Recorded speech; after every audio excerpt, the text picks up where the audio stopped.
अस्सलाम वालेकुम। कैसे हैं आप सब लोग? उम्मीद करती हूँ कि आप ठीक होंगे। मैं हूँ आपकी टीचर महविश फातिमा। हम लोग जो है वो नाइन्थ की फिजिक्स को लेके चल रहे थे। नाइन्थ की फिजिक्स में हमने पहले 4 चैप्टर जो थे वो कवर कर लिए थे। पहले 4 चैप्टर हमने पढ़ लिए, हमने देख लिया पहले 4 चैप्टर में क्या क्या चीजें डिस्कस की जा रही हैं। आज हम चैप्टर नंबर 5 स्टार्ट करेंगे। चैप्टर नंबर 5 का टॉपिक है work, energy and power.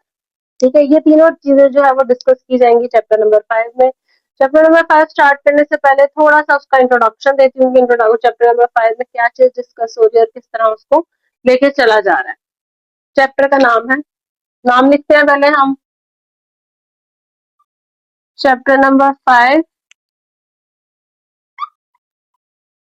Work, energy and power.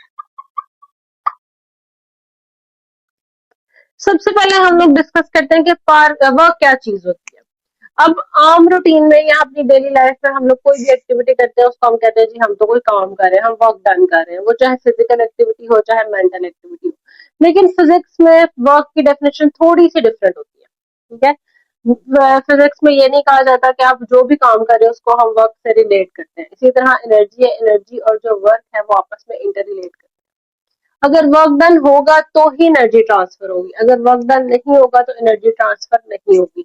और एनर्जी कैसे ट्रांसफर होती है? Energy one body to another body. Energy can be transfer from one body to another body. Energy जो है वो हमेशा एक बॉडी से दूसरी बॉडी की तरफ ट्रांसफर होती है। अब वर्क डन के अंदर जो डेली लाइफ में हम कह रहे हैं कि कोई भी काम हो रहा है, कोई भी एक्टिविटी परफॉर्म हो रही है, वो वर्क डन है। लेकिन फिजिक्स में वर्क डन किसे कहते हैं ये देखते हैं आज हम।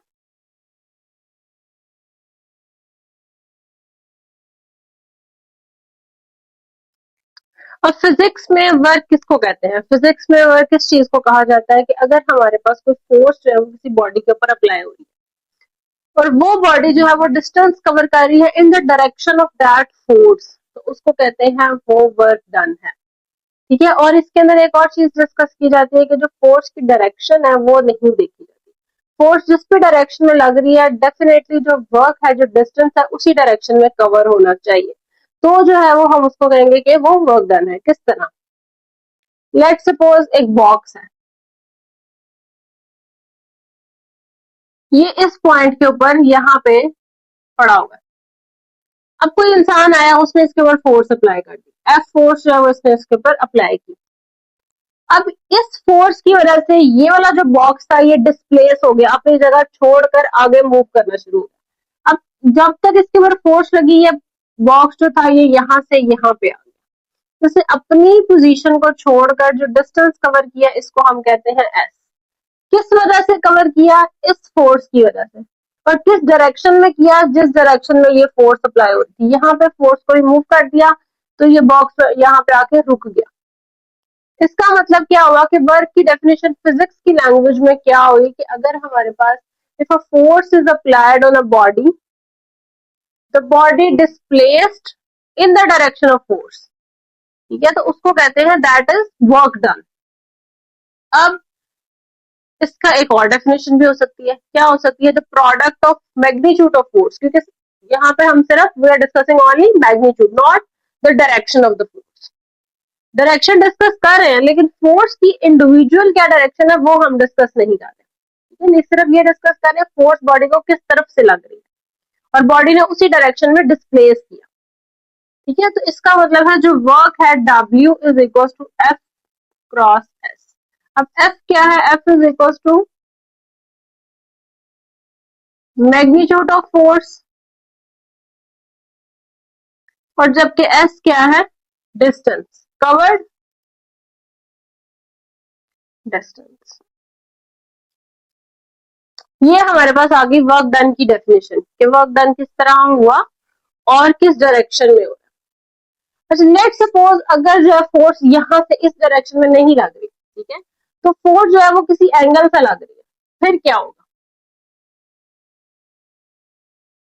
अगर लेट सपोज हम सपोज करते हैं जी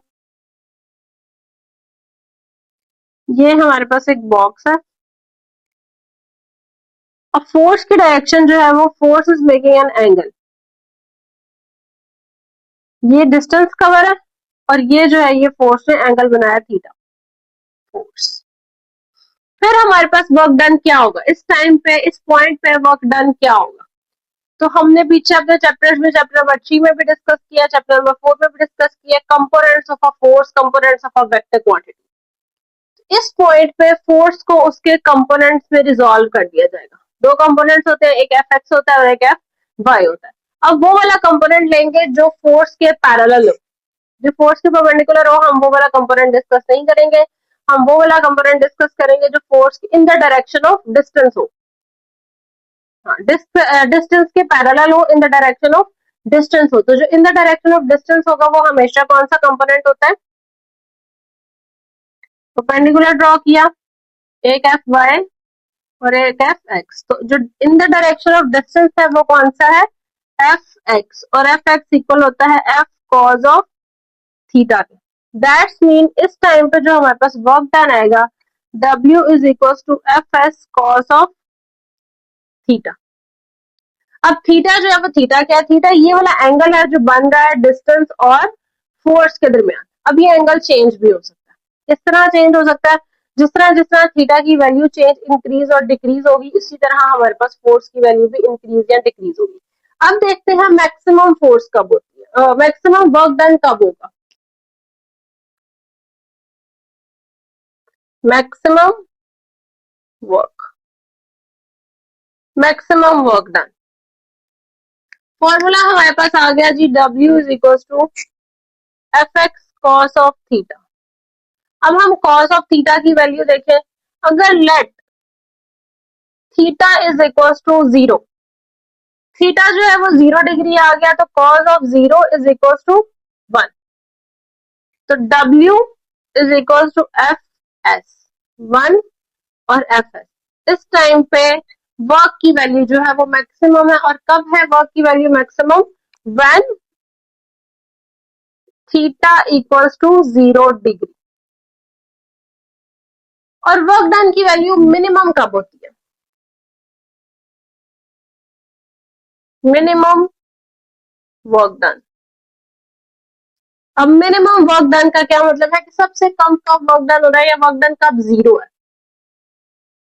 late theta equals to 90 degree, theta 90 degree है, तो W is equals to F S cos of theta.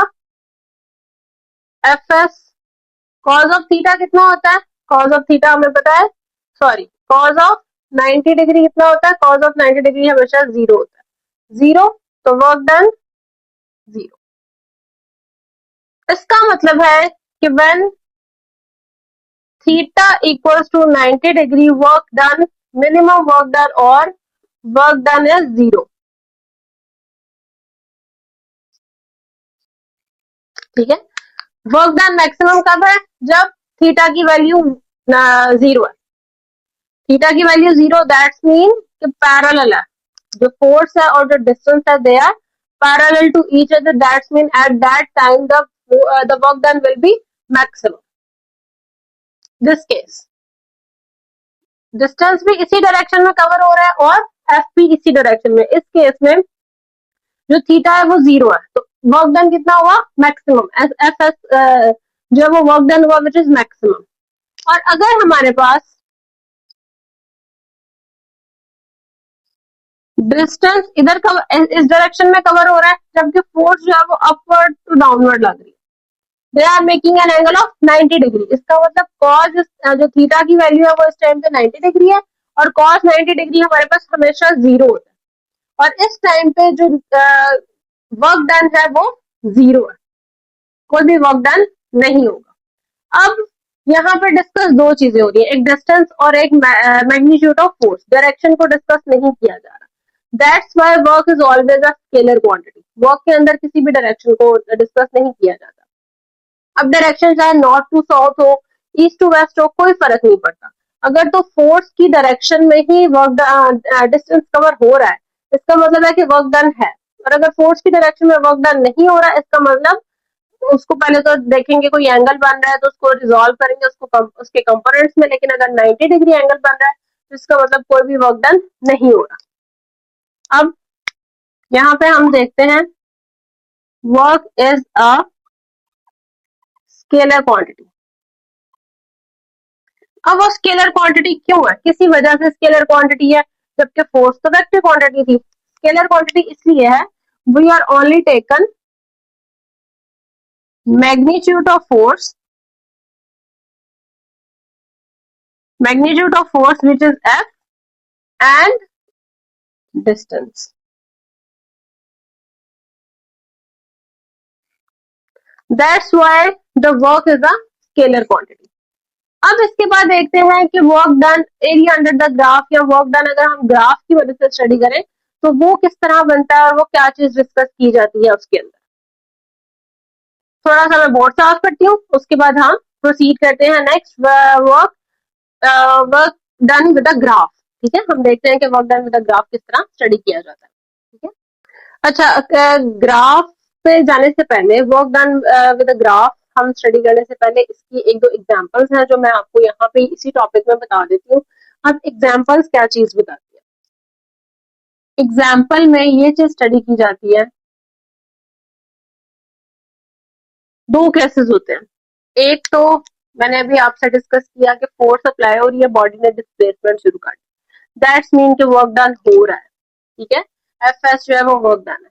लेकिन एक और हमारे पास केस होता है, लेट सपोज कि अगर for example we are applying the force, हम फोर्स को अप्लाई तो कर रहे हैं लेकिन जो बॉडी है वो डिस्प्लेस ही नहीं हो रही, body remain at its on position, remain at rest और moving with the uniform velocity. उस केस में क्या होगा, वर्क डन जीरो होगा। फॉर एग्जाम्पल एक दीवार है, एक इंसान उस दीवार को बहुत देर से जोर लगा रहा है, फोर्स अप्लाई कर रहा है उसके ऊपर, फोर्स तो अप्लाई हो रही है but the wall doesn't change its position, वो अपनी पोजीशन को चेंज नहीं कर रही, वो वहीं की वहीं है, उसके ऊपर फोर्स का कोई भी असर नहीं हो रहा। इसका मतलब है उस पॉइंट पे एस कितना है, S is equal to zero. जब एस ही जीरो है तो वर्क डन भी हमारे पास जीरो हो जाएगा। इसका मतलब ये है कि अगर फोर्स अप्लाई की जा रही है तो डेफिनेटली डिस्टेंस कवर होगा, तो उन दोनों का प्रोडक्ट जो है वो वर्क डन आएगा। अच्छा जी, अब हम देखते हैं calculation of a work done with graph.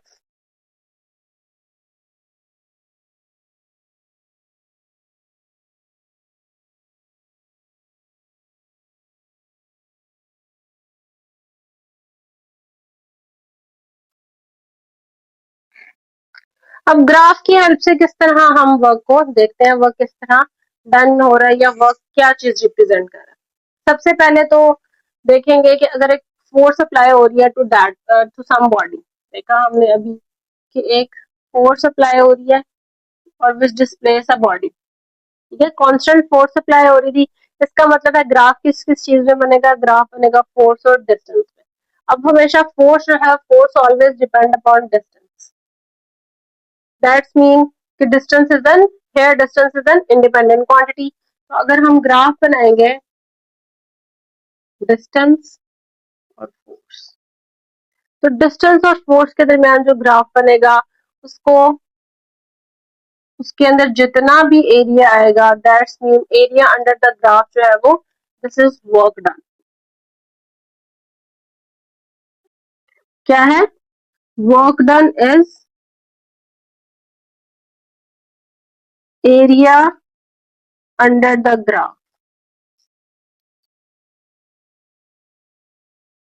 जितना भी एरिया उस ग्राफ के नीचे आएगा, शेडेड एरिया आएगा, वो सारा का सारा वर्क डन होगा।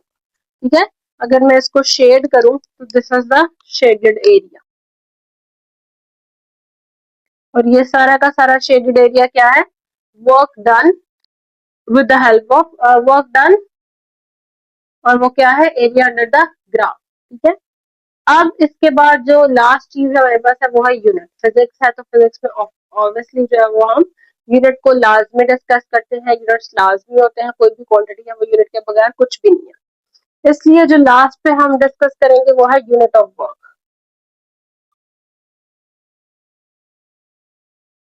Unit of work done. Formula हमें पता है जो अभी अभी हमने डिस्कस किया, F is W is equal to F cross S. Force का यूनिट न्यूटन और डिस्टेंस का यूनिट मीटर। इसका मतलब है जो वर्क का यूनिट है, unit of work is W is equal to newton metre, and one joule is equal to one newton metre. जो वर्क का जो यूनिट है उसको हम कहते हैं जाउल, और जाउल किसके बराबर होता है?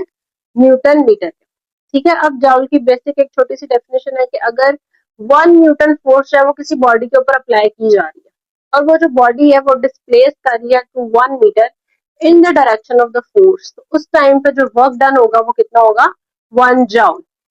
यहाँ पे लिखती हूँ, आप लोग नोट कर लें। If the force of 1 Newton is applied to a body which displaces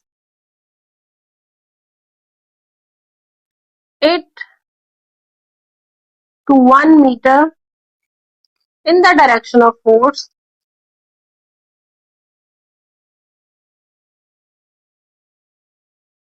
then work will be 1 joule। अब जाउल जो है वो एक छोटा यूनिट कंसीडर किया जाता है, इसलिए 10⁻³ को जो है वो कंसीडर किया जाता है किलो जाउल और 10⁻6 को कंसीडर किया जाता है mega joule. 1 kilo joule equals to 10⁻³ joule, जहां पे 10⁻³ आ जाएगी उसको हम किलो जाउल में कन्वर्ट कर देंगे। इसी तरह 1 mega joule equals to 10⁻6 joule, जहां पे 10⁻6 आ जाएगा, साथ में जाउल आ जाएगा, हम उसको 1 मेगा जाउल में कन्वर्ट कर देंगे। ये हमारा आज का टॉपिक था जिसके अंदर हमने देखा कि वर्क क्या चीज है।